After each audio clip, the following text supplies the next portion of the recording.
WestPoint grad and active duty soldier Luke Jenkins is the founder of OweYaa. OweYaa is matching transitioning veterans with quality online internships with growing companies. Coming up next on Veteran on the Move. Welcome to Veteran on the Move. If you're a veteran in transition, an entrepreneur wannabe, or someone still stuck in that JOB trying to escape, this podcast is dedicated to your success. And now, your host, Joe Crane. Luke Jenkins from OweYaa, thanks for being here on Veteran on the Move. And before we get to talking about business and entrepreneurship, take us back and tell us what you've been doing in the Army. All right. Well, good morning. I'm glad to be here.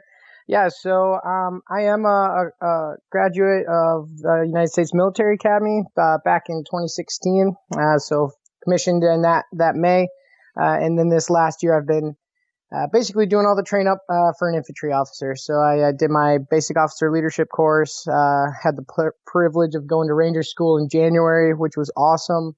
And then finished up with some airborne and a striker maneuver course as I'm assigned to a infantry battalion out here at Fort Lewis McChord in Washington, Seattle. That's great. And have you started with your first platoon? I have not had my first platoon yet. Right now, I'm working in the S3 shop. Got signed in here about 3 weeks ago, so I'm very new to the scene. Just kind of getting settled in. But we've got a pretty great training schedule coming up here too. So we're going to be busy out in the woods, out in the field, doing all the good stuff the infantry does. So I'm excited. All right. That's great. Hey, great place to be stationed too. I've never been to Fort Lewis. I've flown over it and passed it many times, but spent plenty of time on the West Coast myself. So great place to be stationed. All right, that's awesome. You're right about to step off on your infantry officer career. So at the very beginning, I'm real curious. You've already got an entrepreneurial venture going. How did you get started with that, and how are you balancing that when you're just about ready to step off on your military career? Yeah, absolutely. There's been a lot of considerations that have gone in over the last couple of years and starting this and everything like that. So kind of going back to the beginning where we got started was while I was at WestPoint, I got awarded a research project to kind of work on a solution for veteran unemployment. At the time that I started that research project, veteran unemployment was spiking at about 17%. So it was a lot higher than traditional, especially for post 9/11 veterans. And so what that research project really yielded was three major things were kind of affecting our veterans today. And those three things were mismatched skill sets, a lack of civilian work experience, and then some cultural misconceptions as well as different perceptions that surround both from the civilian employer as well as the military veteran on, what kind of work culture it was going to be, what kind of issues might arise from things like PTSD, different cultural barriers. If you've ever heard of the civil military gap, right? It's widening, they say. And that actually plays a big role in why some companies are reluctant to hire a veteran. There's been a lot of great initiatives from the top down in the Army, Soldier for Life, organizations all over the place that are doing really, really great things to kind of break down those barriers. But we also came up with another process and method to break those barriers down. And that's this project-based internship idea that we came up with. And so what it is it's a continuous process. So an individual that comes into our pipeline, we're going to help link them up to training. We're going to help get them, through our partner list. We're going to get them into, coding camps, marketing courses, things like that, whatever's their interest. And then we're going to help work them towards an internship. And then that internship, for the vast majority, we try to keep online. We do have some on-location ones, but we try to keep it online to provide access. So you can be anywhere in the world and work with this company and kind of learn more about them. They get to see how you work, your skill sets, and it allows you to kind of build that work experience. So you get into that internship, and it's going to be limited in scope. We try to keep it surrounding a project so that it's actually a very productive process, right? So instead of you hear the term intern, and you kind of think back to the kid in the corner, go get me coffee, kind of hang out, maybe learn a thing here or two. So why we surround it around a project is so that it's very proactive. There's a task list. Hey, we're setting up a marketing strategy for an event that's coming 3 months from now. And so, okay, you completely lay it out and you're going to be working on something. So you're just much more actively engaged, which we've found time and time again is a great way for a company to have a productive hiring process, right? So to kind of go beyond the resume, and interview, they're completing work, getting their tasks done while testing this, new candidate out. And then it also really resonates with our veteran-based community who, throughout their career in the military, has been very, task-oriented, right? Performance-oriented. So it kind of resonates on both sides when we get the two matched up. Yeah, that's interesting. Folks that live in this space of transition and veterans getting out and getting jobs and that kind of thing, to us, it seems so obvious that it seems like there's a lot of companies that are bending over backwards to hire veterans.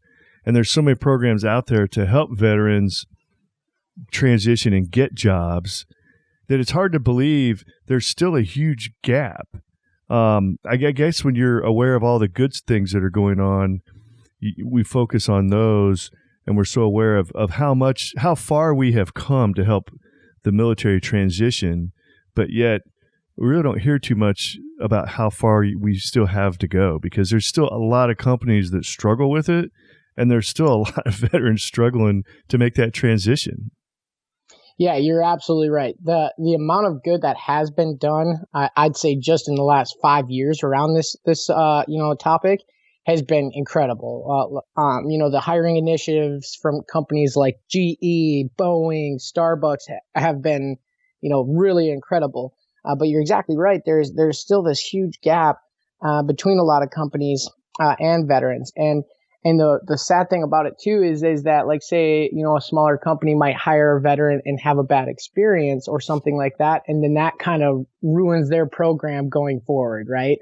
Or something to that effect. There's these little things that, minute details that keep happening that really are still kind of throwing a wrench in the whole system.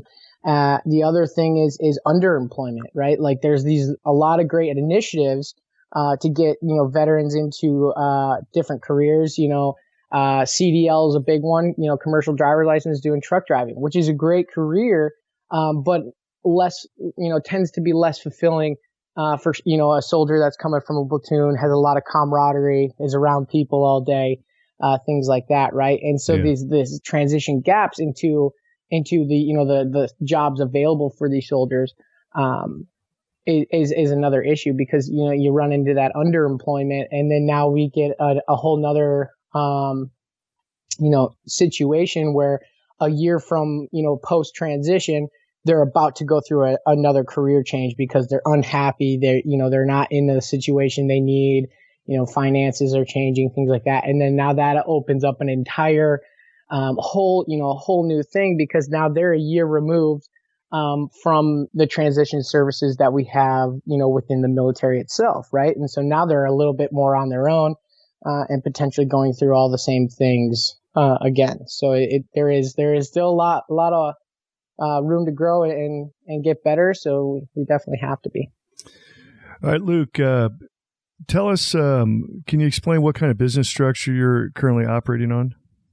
Yeah, so we operate in a two marketplace. The veteran and the military spouse side, because we offer this to our military spouses as well, is free and always will be free. And so what we do to generate income, we are a for-profit company. We are going through the certification as a benefit corporation with military veterans as our named benefactor.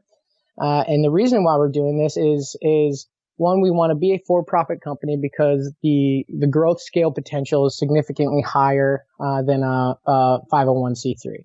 And so as we scale up and continue to build, we should be able to attract some outside funding that allows us to scale up and be able to kind of just, work and help with larger groups of people. So that's why we chose that, that side of the house for our model. And let me ask you that. I'm going to get specific here. You mentioned a benefactor company. Yeah. Okay, so corporation. and so a benefactor company, you actually have somebody that that's designated, a group that is designated as your benefactor. Are you able to actually raise funds in not necessarily a nonprofit way, but are you able to actually get donations because there are people willing to help benefit the group that you're working for? Yeah, so you can have, it's all about basically how your bylaws are structured and everything like that. There's a whole certification process to go through and become a benefit corporation. What we do for our named benefactor veterans is we have an OweYaa education fund that we're also using to try to help cover different coding camps and different things that aren't covered by GI Bill. So we push those out as scholarship money to our users. And so, outside of, we pull that from our revenue stream.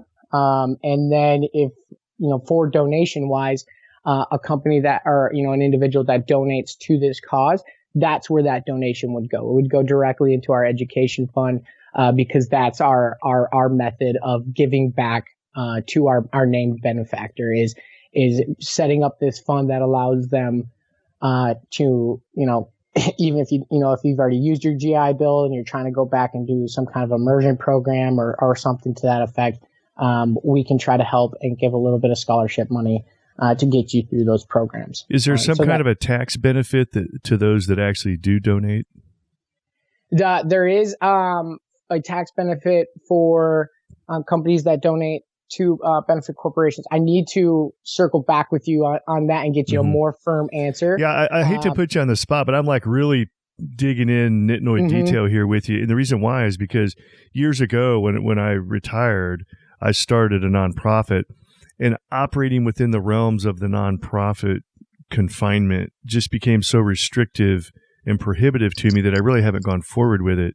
And I think I've heard of a benefit company or benefactor corporation structure. It just didn't really dawn on me. The light bulb came on to me when you mentioned that might be the way I really need to go. So I'm sure this is a good benefit for anybody listening, but I'm actually asking on a personal level. I really like the concept of, because I imagine there's still benefits for companies to donate because you have a cause, yet it's so much more open for you to operate in that structure versus a traditional nonprofit, right? Yeah, absolutely. And there has been, some of the biggest bigger benefit corporations out there are like companies like Baskin Robbins. And so what they'll do as a benefactor company is they'll also run a parallel 50C13. Huh. And their named benefactor will be that nonprofit. And so then they're able to directly benefit their fund, or, their foundation, whatever they're doing. Baskin Robbins is a benefactor company? It is. Isn't that crazy? They donate to ice cream junkies, or? I don't know. I have to look again who their named benefactor is, but yeah, there are some actually quite larger corporations that have gone through the certification process. And so it's a whole nother thing too, where it adds a couple other layers where you try to, do green processes, reduce your carbon footprint, things like that. Those are really pertaining to like the larger companies that go through the certification. But it is, there's a whole bunch of different things that you do in order to kind of just be a more, responsible, company. And the reason why we do this is because we are operating in, the social enterprise, realm, right? We're not just a company. We're a company with a cause, right? We're here for a purpose. That's why we get a lot of questions on why didn't you do this? Why don't you do this internship process for everyone? Right? Or, cause, then you have your market's twice the size. And we always come back to them and that's because that's not our cause, right?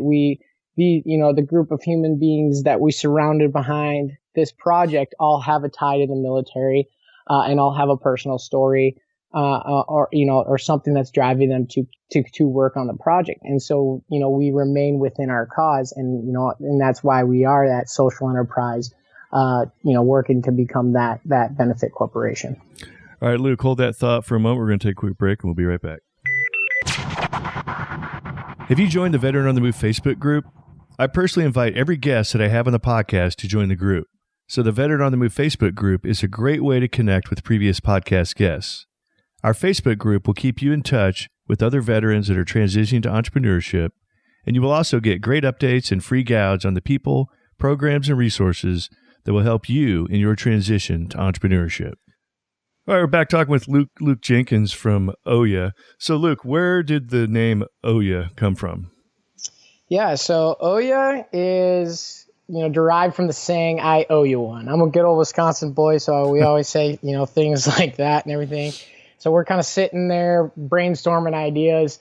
We figured, it's the 21st century. Twitter made up a word. Let's make up a word.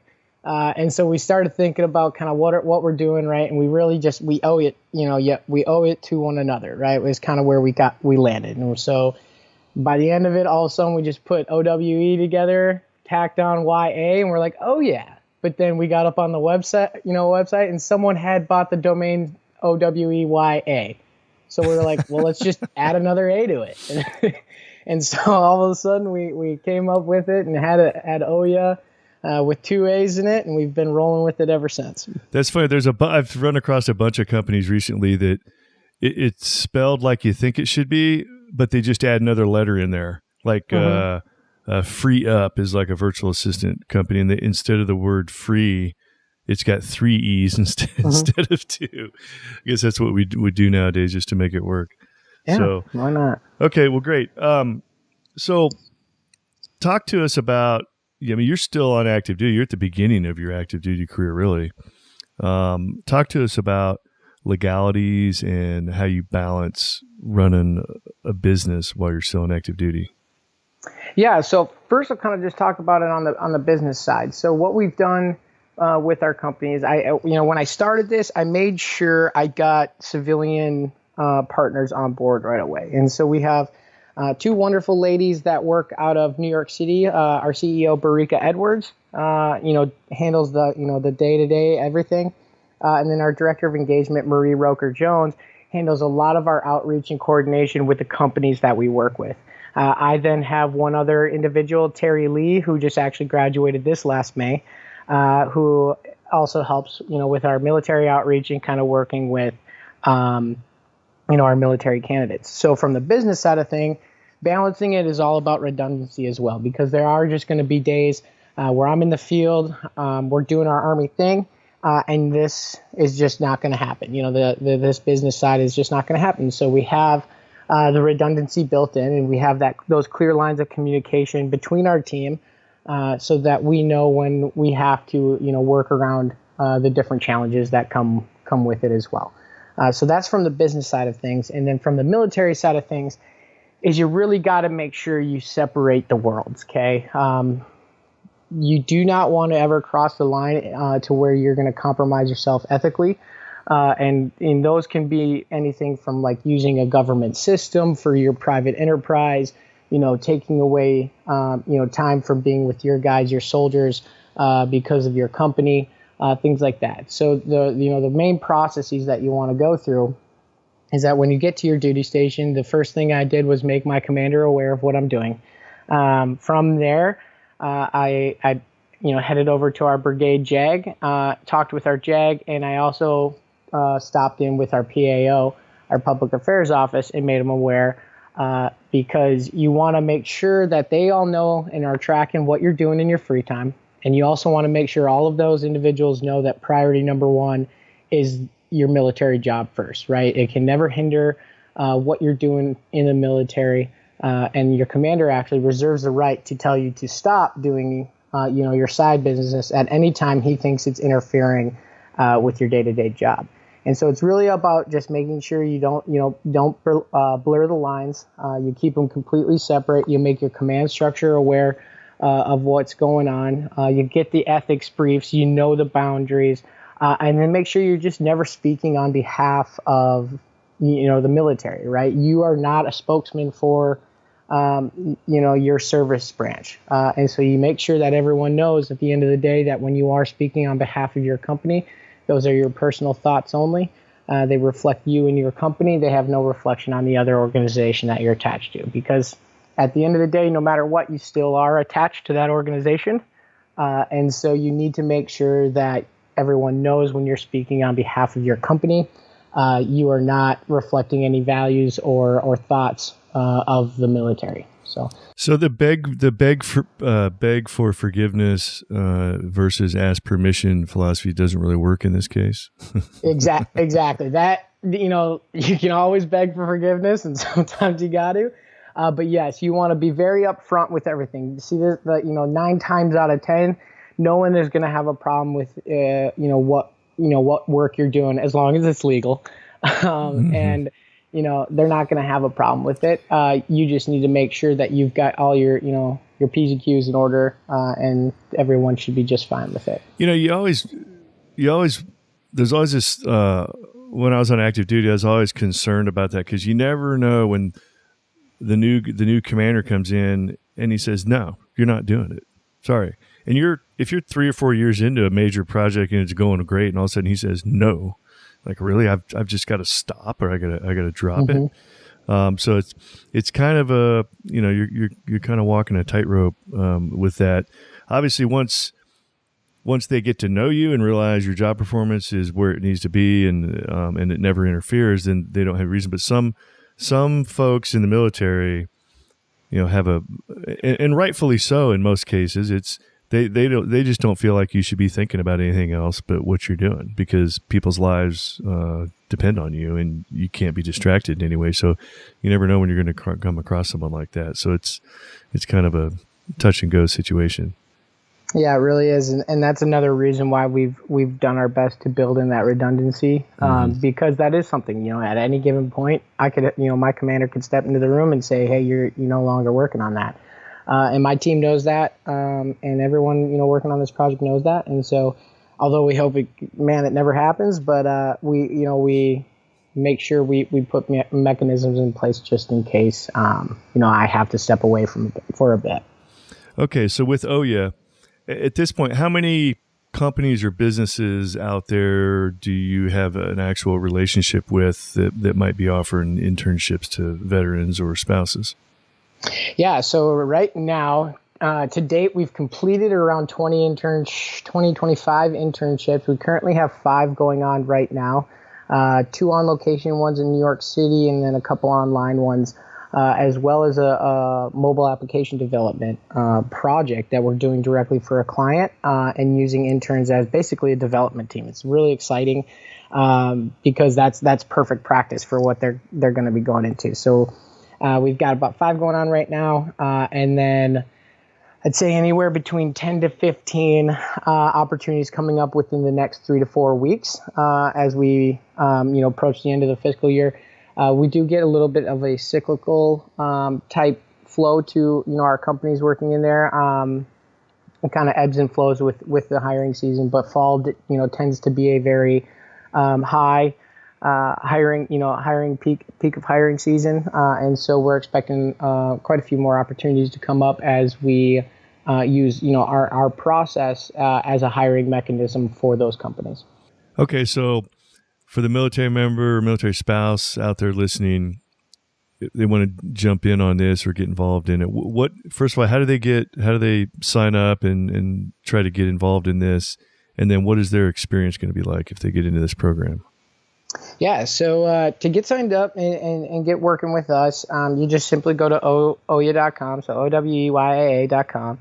And sign up as a military user. It's going to bring you to a profile page where it's going to basically just ask you for a ton of information. What we call this is our career plan profile. And so unlike Facebook or a LinkedIn, this profile is going to have a little bit of a skill assessment in there. It's going to talk about what you did for previous jobs. It's going to ask you for your resume, portfolios, anything that you've done. And it's going to ask you where you want to go, what you want to do. And we're going to, this is the basis of everything that we're going to do here. So once you get your career plan profile built out, I'm going to jump on one of us on OweYaa. I handle all our technical candidates, but one of us here at OweYaa is going to jump on for a short interview. I actually did one this morning at 6 a.m.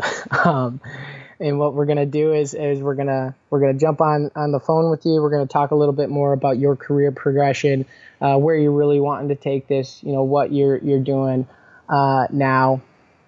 And then we're going to continue, to try to morph your process. We're going to try to keep it as personal as possible, but we're going to try to morph your process so that you're really focusing on activities and things that are going to push you towards that community that you're working to join. So we've got some great partnerships with different foundations that provide us some personality tests and things like that we can push out to our candidates so that they can really, learn a lot of feedback about themselves, their strengths, their weaknesses.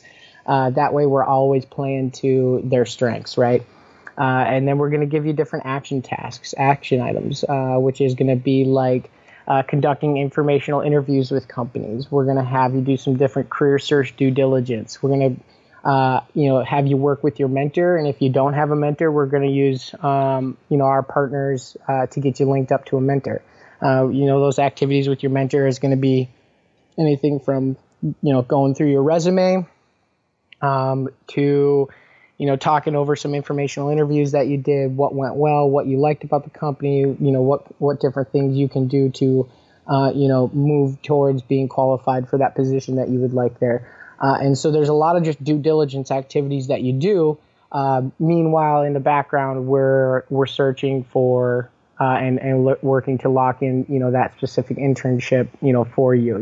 We're targeting the companies, company size and structure that you're interested in, and really trying to get you towards, the communities that you're going. And we try to do this for every candidate we have. We do lump, into some categories, right? Like a lot of our technical developers and things like that, we're looking for web dev projects, younger startup companies that need, mobile applications developed, things like that. And then we'll kind of link, our sales prospects, as well as marketing. Those kind of guys get grouped into that category as well.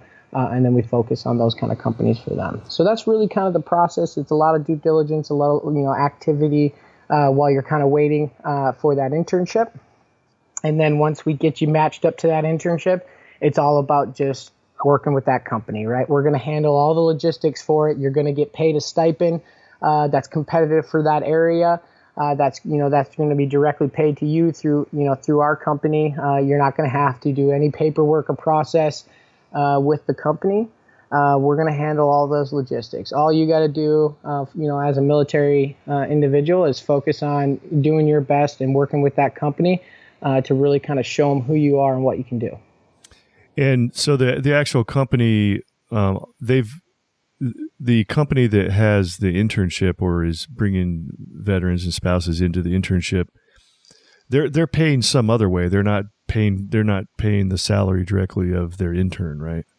Nope, exactly. So what we try to do is simplify the process for the company, and that really brings them another aspect, right? And so what we try to do is we have a very simplistic subscription fee, right? That buys them an internship of a certain duration with a certain amount of work hours per month, and that from that subscription fee, they're going to get a tailored match individual, right? So we're going to that individual that's going to be matched to their company is going to have the skill sets they need, have the training that they need, and so it's a personalized match. So they're getting that personalized match, and then we're handling everything for them, right? We want to make sure that company has nothing to do with the logistics of the intern, so that they can just focus on working with that individual. And that's anything from like we talked about, the stipend to covering the individual with professional liability insurance or anything to that tune. So and do you find that companies view all that as kind of a relief, like, oh, I'm glad we don't have to mess with that? Or do you think, or some of them kind of hesitant because they're giving up control? A little bit of both. And so it's an interesting aspect because they, as they start to work with us, they become more comfortable, because at the beginning they're like, okay, well, these people are doing all the matching for us, so we're giving up some of that control. But if you look at the hiring process, and you go through, say a hiring manager gets 50, applicants, that's 50 resumes, 50 interviews, just to kind of narrow it down. And so the overhead of conducting all those operations can get upwards of $5,000-$6,000. And we are significantly lower than that. And so essentially to get the hiring process with a lower overhead and get that window of time to actually work with the candidate, understand who they are, what they're doing. It really helps to mitigate their risk because they're getting basically a try it before you buy it phase, right? And at the end of the day, if they don't want to hire this individual on, well, they still at the end of this entire process got whatever that intern was working on completed, right? So if it was a marketing strategy for an event coming up, and the internship lasts the duration of building that marketing plan, well, maybe they didn't hire that individual at that time, but they still got a complete marketing plan. So what we call it is productive hiring, right? So even at the end of the day, if that individual is not the fit for your company or you can't hire them at that point, you still got something out of it. Mm-hmm. So we're really all about mitigating that risk of making a bad hire or wasting money on the hiring process because we're allowing it to still be productive. And what are your best success stories? We've had quite a few really, really good ones. So we actually had a Navy veteran. I'd say this is one of our cooler ones who got out and was just truck driving. And so that's why I kind of, talked about it earlier. By the way, truck drivers and diesel mechanics are one of the shortest fields out there right now. And the pay is actually really good. I mean, if you want to do that kind of thing, and truck driving can be very lonely, but you can make really good money as a truck driver if you don't mind being on the road. Absolutely. And time to market for there is very short, right? Yeah. So and that's why the military is focusing on it. So it is great, and he, but I'll use the kind of segue in here is so he was truck driving, which like you said was a very easy in. He was like, hey, I'm making good money. So what he did was use some of that money, to finish up a logistics degree, and he used that with his experience in truck driving, and then we matched him to a logistics company who is basically using, working at different graphical interfaces for, handling logistics. And so he used all this background experience to really help Q&A the product that they were building, working with them, and did a lot of the modeling and everything like that for them. And by the end of it, he, got a job with them, working, remotely from his home in Ohio. The company was in New York, and he, is very happy and it's a fulfilling work for him because it's just a little bit step above, that lonely driving the road.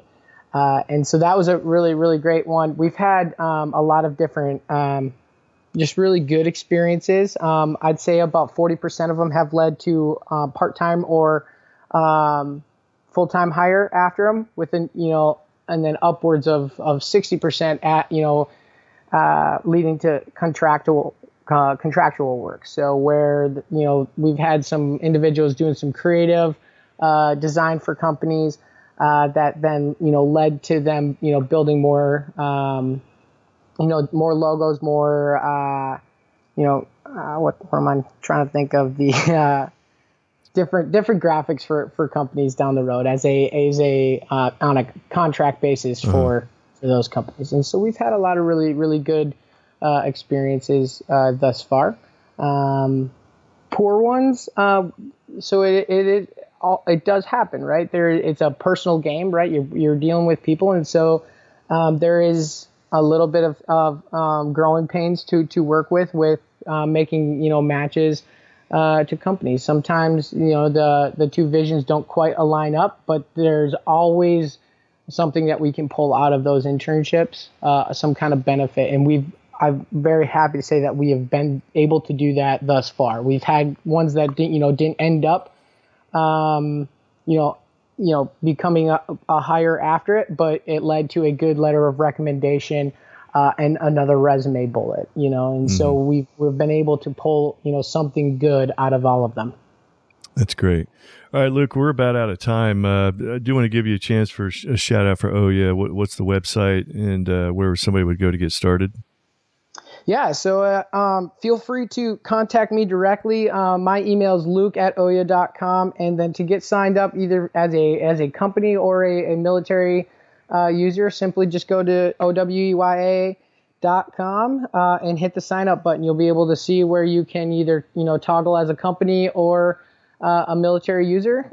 And then as soon as you're signed up on there, our team's going to be in touch with you and we're going to get the process started.